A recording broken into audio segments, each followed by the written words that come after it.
Sus necesidades son nuestro desafío. En Saca Bocados Protas buscamos constantemente conocer las necesidades del cliente para poder ofrecerle día a día un mejor servicio. Desde hace más de 50 años proveemos de manera eficiente al tan competitivo mercado gráfico latinoamericano.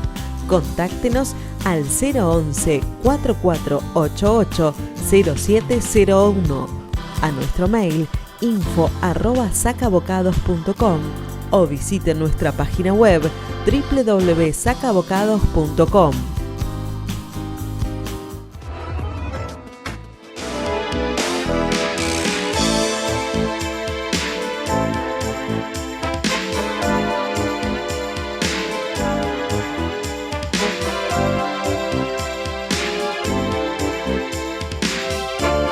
Buenas tardes, Argentina.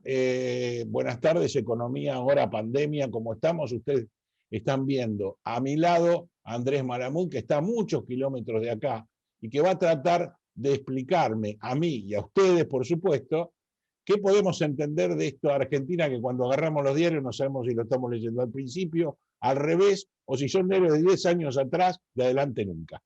Andrés, gracias por recibirnos en tu casa, gracias por conectarte con nosotros hasta tantos kilómetros de distancia. Y mi primera pregunta va con respecto a qué pasa dentro de Juntos por el Cambio, que es como que se está partiendo. ¿Es así o no?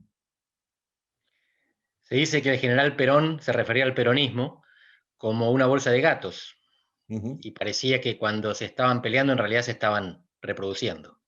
Juntos por el Cambio es algo parecido. Es altamente improbable que se dividan. Lo que pasa es que las elecciones que organizan a un partido político son las presidenciales, porque hace falta presentar una boleta nacional. Lo único que votamos nacionalmente los argentinos es la fórmula presidencial. Todo lo demás se vota en cada provincia. Y por lo tanto ahora son 24 internas diferentes, muchas de ellas interconectadas, con la complejidad de que el liderazgo esté en disputa.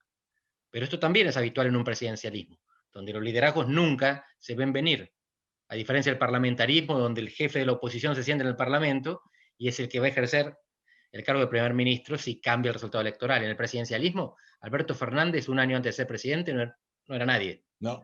Bolsonaro tampoco, había sido diputado por 28 años. Trump era un empresario. El propio Barack Obama tenía un mandato como senador y nadie lo esperaba. Es decir, que esto que está pasando es normal, que la oposición se desordene en las elecciones intermedias para ordenarse recién cuando hay presidenciales. Faltan 2 años. Pero también parece que se está desordenando un poco el Castillo de la Princesa, porque hasta se está hablando de una separación y una presentación de Randazzo que haría que también el frente esté medio, un poquito dividido, digamos, porque Randazzo le sacaría votos para esta elección, que sabemos que no es presidencial, le sacaría votos a Juntos, a los muchachos kirchneristas y no al PRO, digamos, a Juntos por el Cambio. Así es. Ya es una tradición que el peronismo vaya dividido a las elecciones. La excepción fue la última, que es la que ganaron con el 48% de los votos. Pero las anteriores siempre iban divididos. Y por eso perdieron 4 de las últimas 6. Claro. Porque perdieron todas las intermedias después de 2005, que Cristina le gana a Chiche, pero después pierde Néstor contra de Narváez, pierde Insaurralde contra Massa y pierde la propia Cristina contra Esteban Bullrich. Por lo tanto, el peronismo es experto en el arte de perder elecciones, solo que tienen tan buen marketing que uno se piensa que solamente ganan. En realidad son muchos. Aun cuando van separados o desparramados, después se coordinan. Y entonces, sumando todos los pedacitos, tienen 2/3 de los gobernadores y casi 2/3 del Senado. Pero hay mucha heterogeneidad interna que se manifiesta, de nuevo, en las elecciones intermedias, donde no hay incentivos para ir unificados. ¿Y cómo ves a la sociedad argentina? ¿Habrá algún cambio social? Porque todos tenemos unas discusiones muy profundas entre periodistas, economistas y demás con respecto a si la gente vota por el partido, no le importa qué pasó en el medio, hablamos de corrupción, de cambio de ideas, de no cumplir palabras, de robar, de robar vacunas, de lo que sea, no importa. Y por otro lado, yo creo que va a haber una sociedad que en algún momento va a tener que reaccionar, porque no es la misma sociedad que empezó con Perón allá en el 45 o en el 50. Estamos en otro siglo, estamos a tal punto que estamos viéndonos, vos y yo, a miles de kilómetros, como eso en esa época no existía. Por eso nos vendían un relato, y el relato es más difícil, ¿no? Quizás al contrario, las redes sociales facilitan la distribución de narrativas y fíjate que está el mundo lleno de terraplanistas. Ajá. Los seres humanos necesitamos historias para justificar la realidad. Historias, narrativas, relatos. Y a eso se dedican unas cuantas profesiones, entre ellos la política. ¿Qué va a hacer la sociedad? Como un todo no te lo puedo decir porque la sociedad es un conjunto de individuos. Lo que sí te puedo dar son unas pistas. Sí. La mitad de la sociedad tiene un voto identitario, firme, que no depende del desempeño económico. Esa mitad es un poquito más de 20. Piso, que sería el piso de cada uno. Exacto, bueno, de los dos juntos. Sí. Un poquito más del 25% para Cristina, un poquito menos del 25% para Juntos por el Cambio, el grupo más duro. El otro 50% está más o menos fragmentado entre algunos que odian a Macri, otros que odian a Cristina y los niní, los que pueden ir para cualquier lado. Los que pueden ir para cualquier lado son un 20%. Esa es la disputa. El resultado de la elección lo define ese 20% que podría votar en función del resultado electoral, de la performance del gobierno durante la pandemia, de la corrupción, de la inseguridad o del tema que en ese momento surja como prioritario en la percepción de los ciudadanos. 20%. Fíjate que las últimas presidenciales se definieron por menos. Por menos. 8, de 48 a 40. Así que no es que la sociedad va a cambiar así como un tsunami. Algunos van a cambiar y esos que cambien van a definir el resultado. Que es un poco lo que está pasando en Europa, ¿no? Son siempre no, habitualmente, a veces hay terremotos. De vez en cuando hay un cambio impresionante. El peronismo fue un terremoto. El radicalismo en 1916 fue un terremoto. Ahí lo que te cambia es la distribución de los votos de manera permanente, estructural. Desde entonces es más o menos lo mismo. Fíjate que Alfonsín en 1983 gana para el radicalismo las mismas intendencias del conurbano que Cambiemos en 2015, con muy pero muy pocas diferencias, Avellaneda, por ejemplo. Sí. Pero el resto es la base social lo que determina el resultado. Ese potencial electoral está ahí.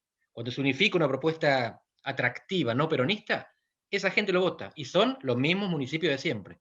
Cuando se divide o tiene un mal desempeño electoral el no peronismo, hay un desparramo de votos y el peronismo tiene una base más grande, más amplia. Le alcanza para ganar. ¿Cómo ves este surgimiento de muchachos liberales que son todos economistas, algunos muy mediáticos, algunos muy iracundos, otros no, porque ya los conocemos de hace muchos años, y que por lo menos en una parte de la juventud están teniendo un atractivo importante, tanto en el discurso como en la facha? Es así. Pero esto de facha es muy interesante, porque el atractivo de los libertarios se da entre jóvenes, varones, blancos, de clase media alta. Es muy difícil imaginarse un futuro político sustentable para ese sector, ese segmento de la sociedad. No tienen llegada las mujeres prácticamente. Y eso es una limitación importante. Algo les está fallando para comunicar de manera difundible, a pesar de la facha. No, claro, yo decía facha en función de lo que ellos tratan de expresar, por no decir peluca, pero lo que tratan de expresar con mucha vehemencia y que el pueblo, parte del pueblo, está de acuerdo, parte. El problema es cuando empezamos en las discusiones de café, como pasan acá, que estos muchachos solos, 1, 2, 3, no cambian el aspecto político. Tuvimos un caso muy reciente, que es el aumento en la Cámara de Diputados y de senadores de un 40% de su salario, donde no hubo ningún grupo que dejó de votar a favor. Ninguno, ni la izquierda. Entonces vos decís, bueno, los muchachos funcionan como tema corporativo. Metés a cualquiera de estos muchachos en el medio de esos 253 o 72 y van a pasar desapercibidos desde ya. No van a cambiar nada. El ruido vende y ellos ruido hacen. pero da la impresión de que el ruido se disminuyó en los últimos tiempos, porque ellos no consiguieron salir del nicho que es ese que te mencioné. El hecho de que sean varones nada más es muy revelador de las dificultades que tienen para desbordar fuera de ese sector social que te mencionaba, que es muy urbano, además. Y tuvieron repercusión, pero ahora esa repercusión no se está viendo y además tienen problemas de armado. Tienen problemas de armado por dos razones. La primera es el divismo. Todos son divas. Claro. La segunda es que hace falta muñeca, expertise, hace falta ser vaquiano para presentar listas, para saber cómo son los correteos en tribunales para la presentación a tiempo. Y eso se puede comprar, pero hay que tener la plata y hay que saber a quién comprar. Me refiero no comprar en el sentido de sobornar. No sobornar. Contratar abogados, técnicos jurídicos que sepan cómo se hacen las presentaciones de los partidos políticos. Porque si no, van a llegar al último momento y van a tener un detalle técnico que va a impedir que se inscriban. Claro, claro. Bueno, de cualquier manera también tenemos mucho expertise político y no tenemos ningún expertise de otro tipo, administrativo. Los gobiernos, a mí me está dando vergüenza ajena los comentarios que hace Alberto contra sus videos de atrás y contra cualquier cosa que dice con cualquiera. Y por otro lado, los mea culpa que no hace nadie. O sea, Macri semana atrás habló de su libro, del primer tiempo, las 304 páginas, que no hace ningún mea culpa, pero ahí nos dice que ahora sabe. Mientras tanto, que claro, viene a ser la Caperucita Roja que era antes Alberto, que venía a ser la parte buena del cristinismo porque lo iba a moderar. Y después nos vimos, año vista, que no moderó nada, al contrario, fue totalmente absorbido, me parece a mí. ¿Vos qué opinás? Que es interesante lo que decís de la dirigencia política en general, porque esto es algo que Marcos Peña repetía, y quizás no pudo implementar en toda su extensión, pero los demás partidos menos todavía. Las profesiones tienen un itinerario de formación. Uno estudia para ser médico, uno estudia para ser abogado. Alguien puede decir, uno no estudia para ser deportista. ¿Cómo no? Sí, sí. Y sobre todo entrena. Y nosotros sabemos que los deportistas olímpicos o mundiales van a centros de alto rendimiento deportivo, que se llaman así, centros de alto rendimiento. Así es. ¿Dónde se forman los políticos? No hay nada parecido. En Argentina no tenemos instituciones de formación para los políticos. Otros países tienen. El más famoso es Francia, la Escuela Nacional de Administración. Pero en todos lados hay instituciones de formación. En los regímenes parlamentarios son los parlamentos, donde los dirigentes se van haciendo del trabajo en comisiones, las audiencias, los debates, las interpelaciones. En Argentina eso está muy limitado. Podemos ver algunas espadas hábiles de vez en cuando, pero la tasa de rotación es muy alta. Entonces los políticos son profesionales como políticos, pero amateurs como administradores. Esto está diagnosticado hace mucho tiempo, desde los 80 sabemos que es así, y no hicimos nada para cambiarlo.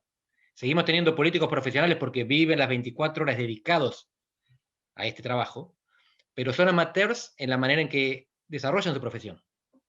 En el fondo, lo que hacen es política. Y para hacer política de manera efectiva y eficiente hay que gobernar también. Y esta gente cuando gobierna muy raramente exhibe formación o capacidad. Y no estamos formándolos, de nuevo. No es que tienen que ser técnicos, no tienen que ser burócratas profesionales, tienen que tener expertise en algún área. Y eso es lo que falta. Tampoco, yo noto que los políticos argentinos tampoco se dejan, o no pueden, o no quieren, o no se dejan asesorar porque mente brillante en este país hay. Dentro del país o fuera del país. Lamentablemente en los últimos tiempos hay más fuera que adentro. Y eso duele porque en un país que tenés educación pública, que vos formes a los chicos para que vayan a desarrollarse en cualquier lugar de afuera, no es saludable administrativa y a nivel costo, obviamente. Mi profesión me vende, ¿no? Pero al margen de eso, yo veo que tenemos de repente expertise en todo, somos todos directores técnicos, todos jugadores, todos los argentinos somos así. Pero después, cuando uno gobierna y saca una ley de cualquier tipo, bueno, hoy tenemos la crisis de la ley de alquileres, por ejemplo, que fue pésima, no llama a la gente que está en el métier. Independientemente de que seas político y tengas el orden o el mando. Yo si tengo que consultar a alguien, como te consulto a vos, es por tu sapiencia y por lo que sea. Puedo coincidir o no, pero por lo menos te tengo que escuchar. porque de repente toda la alternativa que yo no tengo, porque no la conozco, vos me la podés dar. Pero eso no pasa. Ni con los que son técnicos profesionales, ni con los otros.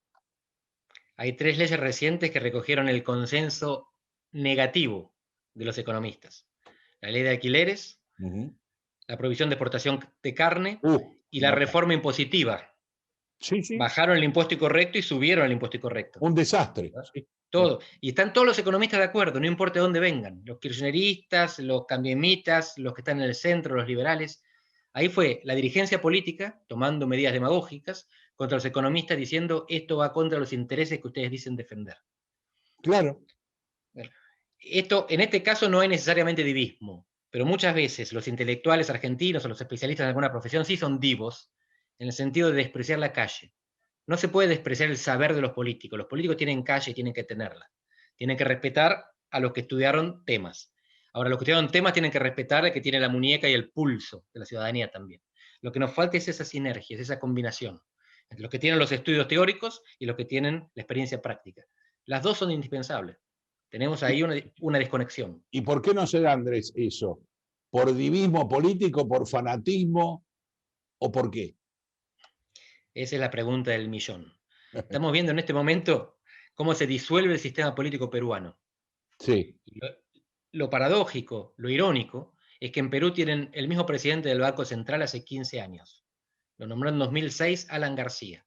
Y tiene una tasa de inflación, la tasa de inflación que tienen los países civilizados, que aspiran al 2%. Y al 2% se financian en los mercados internacionales. Y Castillo, el que probablemente sea el próximo presidente peruano, que es un loco que no entiende nada de la vida, con mucha limitación, acaba de decir que el Banco Central peruano funcionó bien. Es decir, hasta el menos formado de los políticos peruanos valoriza la estabilidad monetaria otorgada por una institución que funciona, mientras se cae a pedazos la estructura política. En Argentina tenemos lo contrario, consenso de los políticos para tomar malas decisiones. Es una cosa rarísima. Sí, sí, claro. Yo creo que, y de afuera lo escucho más todavía, porque vamos a contramano de todo, absolutamente de todo. Ahora, económicamente no hemos tenido ninguna buena decisión en los últimos 30 o 40 años. Pase lo que pase, crisis, no crisis, dólar, los granos que están por la nube. Nunca Argentina cambia el rumbo. Eso es lo raro, y que una sociedad esté como anestesiada.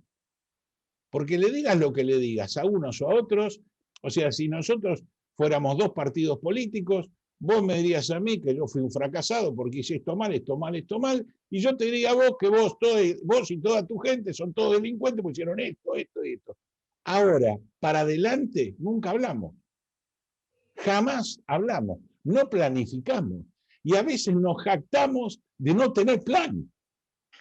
El presidente argentino últimamente se ha jactado ante los organismos de control y financieros en que él no necesita un plan y manda un técnico que está al lado de un premio Nobel a decir que no tiene plan. O sea, claro, uno sale afuera y cuando dice argentino te miran como un marciano. Porque teniendo todo lo que tenemos como argentinos, tenemos argentinos. Hace 60 años que somos el país que tiene más defaults y más recesiones del mundo. Estamos ahí en el podio de los incumplidores. Y sin embargo, fíjate que hablábamos de la disolución del sistema político peruano, y algo parecido está pasando en Colombia, en Perú, el mismo Ecuador. Hubo problemas en Bolivia y en Brasil. Les derribaron 2 presidentes en la última década. Y Argentina, fíjate, con todo mal hecho en la economía, mantiene una estabilidad política que nos parece raro, pero consideran envidiable en los alrededores. Y en Estados Unidos miran a Argentina como un foco de estabilidad en la región, que se puede acabar pasado mañana. Una chispa incendia la pólvora seca de la cual el país está regado. Pero hasta ahora, comparados con el exterior, tenemos una política mucho más estable y una economía mucho, pero mucho más rota. Y sin un acuerdo, sin un consenso sobre qué es lo que falta. Porque no es que no nos ponemos, no es que no cambia nada, cambia todo el tiempo. El problema de la economía argentina es que es pendular. Claro. Venimos zigzagueando entre los que quieren dólar alto, dólar bajo, entre los que quieren abrir y los que quieren cerrar. Lo que nos falta es embocar en el medio. Y eso no será consecuencia de las distintas reacciones militares y después la última historia militar que tuvimos, que fue sangrienta? ¿La sociedad no tendrá miedo a que el llamar a decir, bueno, rebelémonos, nos lleve a algo así, a pesar de que las Fuerzas Armadas estén destruidas? Yo creo que hay una memoria traumática, pero es la de 2001. Antes del 76 poca gente se acuerda. El trauma de colapso es 2001. Estamos inoculados desde hace 20 años. Y utilizo intencionalmente la palabra, porque estamos viendo que la vacuna para el coronavirus posiblemente tenga que reforzarse cada año igual que la gripe, lo que significa que la inoculación vence. Pero no sabemos cuándo. Hasta ahora nos duró 20 años, la gente no quiere otro 2001. Pero en algún momento a lo mejor la rabia, la indignación, la frustración hace que nos olvidemos del trauma o que no lo hayamos vivido. Los chicos que tienen 25 años no tienen recuerdo del 2001. Y nos vamos acercando a ese periodo en el cual ellos van a decir, rompamos todo a ver qué pasa, porque así no podemos seguir. Claro, eso es cierto, eso es cierto. Y no solo, pues si no tienen recuerdo de 2001, tampoco, hoy la mayoría de los chicos no saben lo que fue el 70, ni el 76, ni el 80, y por ende lo que se guían es por el relato que escuchan en la casa o que le venden en la escuela, que yo creo que ni se habla, y como en mi época que no se podía hablar de Rosas ni de Perón. No existía. Rosas y Perón no existían. O sea, no existieron nunca. Y después a nosotros, a los que nos gustaba leer e investigar, era donde íbamos a ver qué pasó en la época de Rosas y qué pasó en la época de Perón. Hoy puede ser que los chicos que están con un relato determinado puedan querer saber si ese relato es cierto o no. Y que cambie, claro, que al no tener inoculado el drama del 2001, digan sí, la famosa rompan todo. Y vemos qué pasa. Sí. ¿Y cómo ves los políticos ante una reacción de ese tipo? Con miedo, y de esto tengo termómetros en el terreno. Tienen miedo, están preocupados, están asustados. Primero porque las encuestas empiezan a marcar que hay sentimientos negativos en porciones importantes de la sociedad. Sí. Y segundo porque América del Sur está regada de ejemplos peligrosos. Todos los países están explotando. Salvo Uruguay y Argentina, Paraguay es un mundo aparte, todos explotaron en la última década. Incluso Brasil, que empieza en 2013 y termina con la caída de Dilma, sí, Bolivia ni hablar y todos los que hablábamos antes. ¿Por qué no va a llegar Argentina? Chile mismo está explotando con un cambio constitucional. Exactamente. Sí. La situación en Chile es profundamente fragmentaria e incierta. Puede salir bien o no. No sabemos. En este momento el gobierno perdió la capacidad de veto en la Convención Constituyente, perdieron un montón de municipalidades en la última elección y ahora están complicadas las elecciones presidenciales, que son este año también. Tienen elecciones presidenciales mientras sesiona la Constituyente. Un ruido bárbaro y mucha dificultad de generar horizontes de mediano plazo, que era lo que caracterizaba a Chile, la previsibilidad. Bueno, ¿por qué no va a llegar a Argentina? Es lo que se preguntan muchos políticos. Y miran las encuestas y dicen, guarda que está llegando. Por ahora, lo que vimos es en las elecciones en pandemia, Misiones, Río Cuarto, hay una reducción en la participación. Se produce en casi todo el mundo. En pandemia se vota un poco menos. Bueno, eso es lo que muchos agradecen. Mejor que la gente se quede en casa que salga a romper. Pero quedarse en casa es una primera etapa, desesperanza. La desesperanza después se pasa a la rabia, y ahí es cuando salen a romper. Todavía no estamos en ese punto, quizás no lleguemos, pero la dirigencia política tiene miedo. A pesar de que tiene miedo, de cualquier manera están funcionando como un team, como un equipo. Cualquier dirigencia, o sea, hoy yo me pongo en ciudadano y yo no veo una real oposición, sana oposición entre un partido y el otro. Yo creo que uno está tirando por lo que Macri en 4 años destruyó al país los 50 años, una capacidad infernal, y el kirchnerismo que estuvo en su 4º mandato, que recién empieza. Entonces, vos decís, muchachos, no leen historia, un poquito de historia nomás. Lean el libro de Malamud.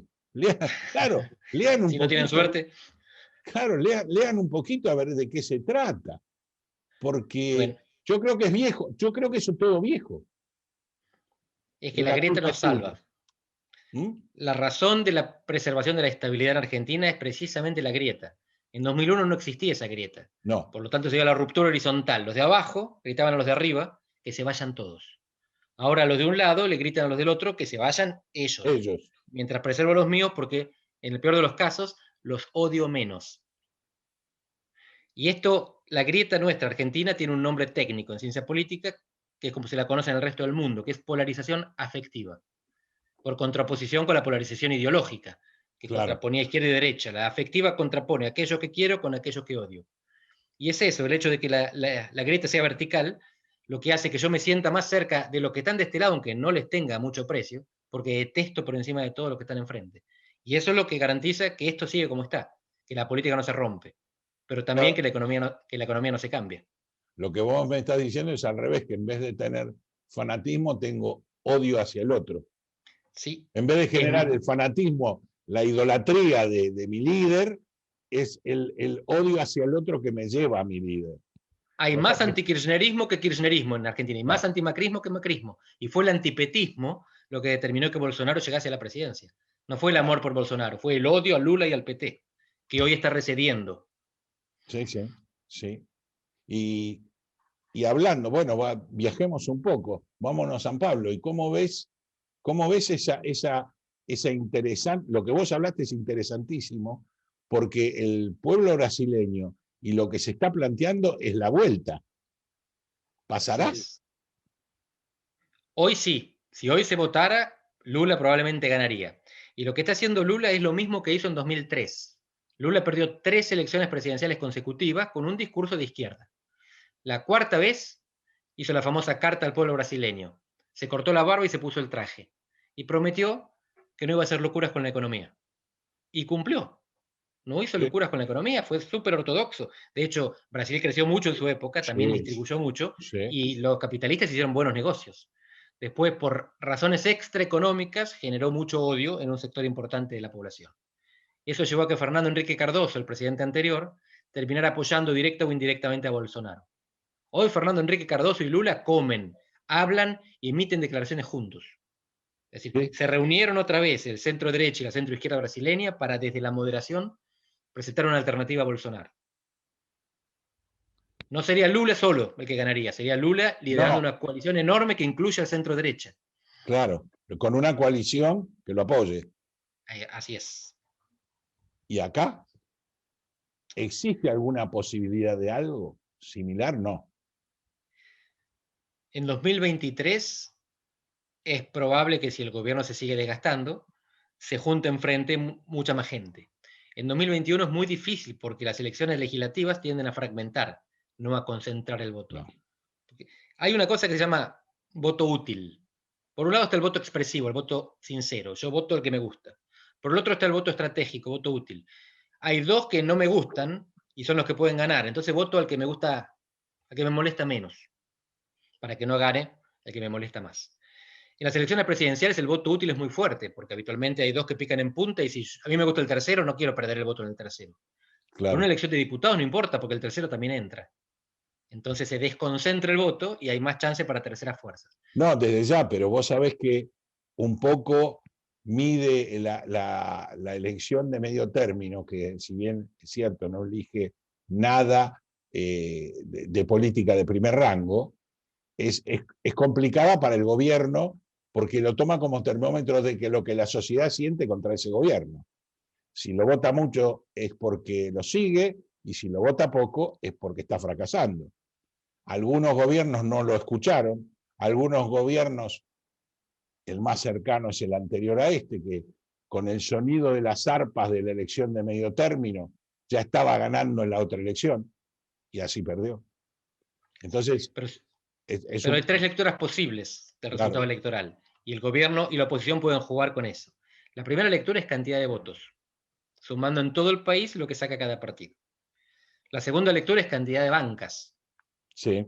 Y como los votos no se distribuyen, las bancas no se distribuyen demasiado proporcionalmente, un voto en Tierra del Fuego vale mucho más que un voto en la provincia de Buenos Aires, pues que con menos votos consigan más bancas. Y la tercera es cantidad de provincias y sobre todo provincia de Buenos Aires. La tapa del diario del lunes, posterior a la elección, va a ser el resultado en la provincia de Buenos Aires. Y el resto va a estar en títulos más chicos arriba o abajo. Pero la tapa principal de los diarios va a ser quién ganó en Buenos Aires. Ahí es donde no se elige presidente en la provincia de Buenos Aires. Esteban Bullrich ganó el 17 y no hizo una gran carrera política. Lo mismo con Massa en 2013 y con De Narváez en 2009. Narváez. La excepción fue Cristina. De Narváez. Exactamente, que desapareció 2 años después. Así la excepción es. fue Cristina, que en 2015 gana y en 2007 es presidenta, pero es justamente la excepción. Lo que sí puede hacer el resultado en la provincia es redistribuir los apoyos internos de los partidos. Por ejemplo, si Cristina pierde en la provincia de Buenos Aires, los caudillos peronistas del interior se le van a animar. Si Cristina gana, el gobierno es de ella. Y lo alinea desde Kicillof, que es de hecho lo que está haciendo. Buena parte de las políticas del gobierno nacional están craneadas, están pensadas por Kicillof y su equipo. ¿Y Kicillof qué imagen tiene en la sociedad? No es buena. No olvidemos que hasta ahora lo que ha hecho Kicillof es decir que todos los males de la provincia de Buenos Aires los hizo María Eugenia Vidal y tratarnos de explicar algo que muchas veces ni él sabe lo que está explicando. Y es complicado. Pero los gobernadores de Buenos Aires muchas veces son anfibios, porque son el único gobernador al que difícilmente se le adjudica una responsabilidad. La provincia de Buenos Aires no tiene un centro político y no tiene un centro mediático. 2/3 de los bonaerenses viven en el conurbano, en el 5% de la provincia que rodea la capital federal, que es de donde le llegan las noticias. Entonces esa gente culpa al presidente o culpa al intendente. No sabe muy bien qué es el gobernador y qué hace el gobernador. Y así pasó Scioli, 8 años, hasta que perdió. Y así pasó María Eugenia Vidal, que cotizaba altísimo en las encuestas, hasta que perdió. El mismo Felipe Solá, que tuvo una gestión muy digna después de haber heredado el incendio que le queda del 2001, cuando Rucau se escapa de la provincia. Los gobernadores habitualmente pueden flotar porque no se les adjudica demasiada responsabilidad. Nadie puede pasar de vez en cuando. Los empleados públicos protestan en La Plata. Nadie más protesta en La Plata. Los actores sociales, los sindicatos, los empresarios, el campo protestan en Olivos. La policía bonaerense rodeó Olivos, no la residencia del gobernador. ¿Qué tiene que ver el presidente con la policía bonaerense? Fíjate cómo está todo centrado a nivel nacional. Por eso los gobernadores son todos porteños que no conocen a la provincia y como resultado no la gobiernan. O mejor dicho, no la transforman. La provincia de Buenos Aires está sobre representada en pobreza, tiene mucho más pobres en proporción que el norte argentino. En proporción, en cantidad, por supuesto, también. Qué interesante lo que decís, porque realmente es así, yo no lo había pensado de esa manera. El gobernador tiene un control de intendentes que reciben a la gente y que reciben las quejas, y después pasan al gobierno central. Y se acabó ahí la historia, y el gobernador está haciendo la plancha. Sí. Por eso, claro, por eso tantos gobernadores han pasado haciendo la plancha y hasta han sido reelectos. Sí, después les cuesta dar el salto, porque como son anfibios, flotan, pero tampoco se destacan. Entonces van ahí, se van quedando, pero cuando se presentan para presidente, la gente los mide de nuevo y dice, ¿qué hiciste? ¿Cuál es tu gestión? ¿Quién está orgulloso de ser bonaerense? Sí, es interesante. Y además, el bonaerense depende de qué lugar. El problema es que tenés el más popular, que es el que está con más problemas económicos, con más problemas de hambre, y son los que estos muchachos van a buscar. Hoy se estaba hablando de que no solo están vendiendo una discusión también entre periodistas, no solo están vendiendo un voto por una vacuna. Dice, vos no sabés lo que puede pasar, hablando entre economistas, ¿no? Cuando llegue el momento de la votación y le den un bolsón de comida. Porque van a estar tan muertos de hambre que ese bolsón de comida es el voto. Y a mí, la verdad, me da una tristeza terrible que pase eso. Bueno, es verdad que se reparte comida. También es verdad que la gente es viva, agarra la comida y vota lo que quiere. Porque de vez en cuando pierde los que reparten comida. Sí, lógicamente.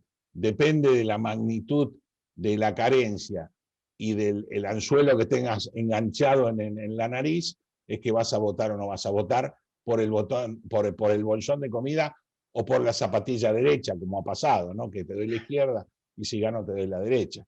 Esa es bien la que vos decís, es la academia política. Resalto que perdieron 4 de las últimas 6 elecciones los peronistas. Así que el bolsón de comida no alcanza, tenés que presentar algo más o el de enfrente tiene que fracasar.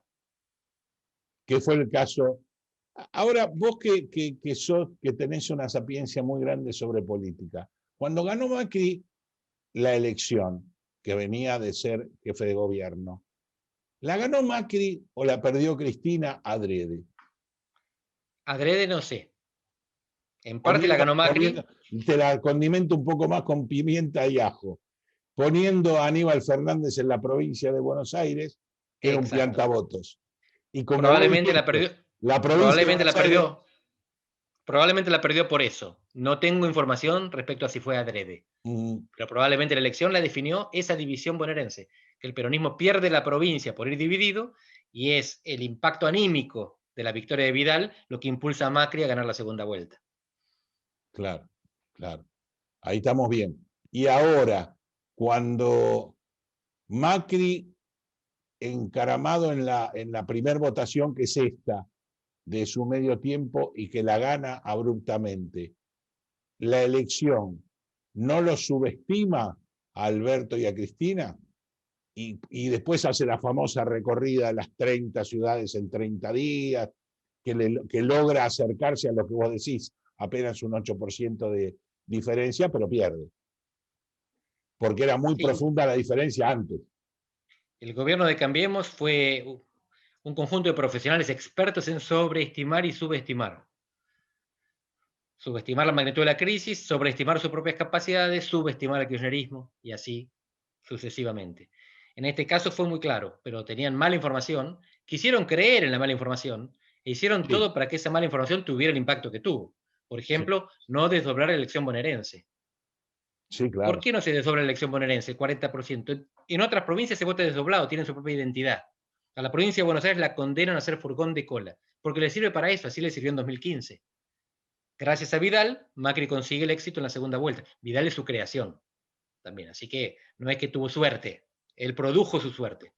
Y después pretendía que Vidal lo siguiera remolcando, pero ahí se había acabado la magia. Después de 4 años de gestión en la provincia de Buenos Aires, estaba al desnudo lo que se puede hacer en esa provincia, que es muy poco. Claro, es inviable la provincia de Buenos Aires económicamente. Con esta ley de coparticipación y con el sistema que tenemos, es inviable. Es así, está condenada a ser expoliada por las demás. Entonces lo único que hace de vez en cuando es rebelarse y romper todo. Porque aporta el 36, le devuelve el 22, con ese 14 de brecha no consigue reducir la pobreza, al contrario, la pobreza aumenta más que en todos los demás lugares. Y los pobres de vez en cuando explotan. Y no solo los pobres. No, claro, cada vez explota más. Bueno, es un poco los conceptos de las discusiones que vos por ahí la podés leer mucho mejor. Es como decimos, no va a llegar un momento que va a haber algún tipo de explosión de la gente, por ejemplo, que paga impuestos, que ya la llevan a un límite tal que lo hacen que tenga que empezar a vender bienes para pagar un impuesto que administrativamente sabe que la plata va a cualquier lado, menos a donde tiene que ir. Bueno, las clases medias y altas tienen más dificultades de coordinación y por lo tanto más que explosión, sufren una implosión. Dejan de pagar, se llevan la plata o emigran. Son los sectores que tienen más dificultad para votar con los pies, los que están atados al territorio, los que se manejan en los barrios, los que viven hacinados, los que explotan en el lugar. Los que no pueden irse y por lo tanto hablan con violencia, hablan con claridad, hablan en la calle. Claro. ¿Y las provincias feudales, cómo lo resolvés? Está bien, no se preocupa mucho en resolverlo porque son el furgón de cola, ¿no? Son un problema de los muchachos, parece. Pero es el mismo problema que mencionaste antes. La base de los problemas argentinos, la base es que no nos ponemos de acuerdo en el tipo de dólar. Algunos quieren alto para exportar y otros bajo para consumir. Pero en parte la estructura de distribución está equivocada, que es la ley de coparticipación. Está equivocada porque no hay correspondencia fiscal, claro. No hay correspondencia entre quién gasta y quién recauda. Y entonces no hay responsabilidad. Los gobernadores gastan libremente porque recauda la nación. Y las provincias que tienen reelección indefinida, hay 6 provincias de las 24 que tienen al mismo partido en el gobierno desde el 83. Y son las provincias que se benefician con lo que le roban a Buenos Aires. Claro.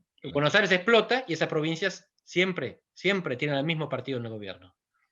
Si no se modifica la ley de coparticipación, no hay salida para esta trampa. Y no se modifica porque hace falta consenso de todas las provincias para hacerlo. Fue una trampa constitucional. Así es. Bueno, pero justamente la Constitución obliga a cambiar en 1996. Sí. Hace un cuarto de siglo que venimos incumpliendo la Constitución. Sí. Exactamente, la obliga a cambiar y le da un plazo, que por supuesto se olvidaron de ese plazo. Entonces, sigue todo igual, la provincia de Buenos Aires sigue inviable, y esas provincias que son las inviables, son las viables para el gobernante de turno. Exactamente. La coparticipación torna viable lo inviable y viceversa. Claro, es la antítesis una de otra. Y tenés un país así que de federal poco. Lo que pasa es que depende de dónde lo ve. El gobernador de Formosa dice que está perfecto el federalismo. Claro, claro. Está. Claro. Los que viven en el conurbano lo sufren. Se lo compensa, por ejemplo, hay subsidios en el conurbano. Hay subsidios para los servicios, hay subsidios para el transporte. Pero es una compensación que no alcanza todo lo que se le saca con coparticipación. Claro. En última instancia, los conurbanenses están más perjudicados, no beneficiados, a pesar de los subsidios. No, está claro, está claro. Lo que vos dijiste era como Luis XIV en Versalles decía, yo estoy fenómeno. Claro. Para mí funciona el federalismo, dicen esos gobernadores. Hagamos otra ala, hagamos otra ala. Claro, es interesante eso. Sobre todo, ¿y vos cómo ves la Argentina en los próximos 20 años? A corto plazo. La gente, las discusiones que yo tengo con mis amigos que ya me dicen, ¿para qué te interesa si no vas a estar? Digo, bueno, no. Por lo menos para pensarlo. Estaremos. Hay 3 posibilidades. Una es seguir como estamos, sin ponernos de acuerdo en un pacto mínimo, un pacto exportador, un pacto de redistribución fiscal. La segunda es ponernos de acuerdo, sentarnos a la mesa y que todos entreguen algo a corto plazo para ganar algo a largo plazo. Esa era mi apuesta, la veo improbable. La tercera es el abismo otra vez, y que el abismo nos haga reaccionar. Después del 2001, durante algunos años tuvimos superávit fiscal con legitimidad electoral. La gente votaba un gobierno que tenía superávit, que ahorraba en vez de gastar. Claro, estábamos en default, no pagamos la deuda, pero aún así, el primer Néstor con Lavagna tiene superávit, gemelos, los dos. Y veníamos del terror, que es tu frase, Andrés. Veníamos del terror reciente. Bueno, algunos piensan que necesitamos otra vez el abismo para entender que tenemos que hacer reformas. Si no hay abismo, no hay reforma. Me temo que podrían tener razón. Capaz que no hace falta caerse, pero hace falta estar en el borde, mirar para abajo y decir, hay que cambiar porque así nos caemos. Interesante, interesantísimo. Bueno, se me acaba el tiempo con vos, lamentablemente por vos, pero no sabes lo enorme lo enorme que te agradezco el gesto de haberme atendido tan lejos y de haber hablado un solo idioma, vos que hablas 3, para que uno como yo, que habla apenas 2, te pueda entender. En serio, el mío. Muchísimas gracias de parte de mis oyentes, de parte mía en particular, y te agradezco todo tu pensamiento. Muchísimas gracias, Raúl. Un abrazo Hasta grande. Muy pronto y gracias por la atención. Hasta siempre. Chau, chau. Bueno, para ustedes todo por hoy. Yo creo que fue un lujo tener a este profesor de la Universidad de Lisboa y de la Universidad de Buenos Aires, que nos estuvo explicando qué política tenemos, qué políticos tenemos y qué deberíamos hacer para poder volver a ser un país grande. Así que para todos, piensen, vean y analicen que la elección va con su voto. Ahí es el único lugar donde el político no está y no le dice nada. Hasta la próxima. Nos vemos y escúchenlo nuevamente. Chau, chau.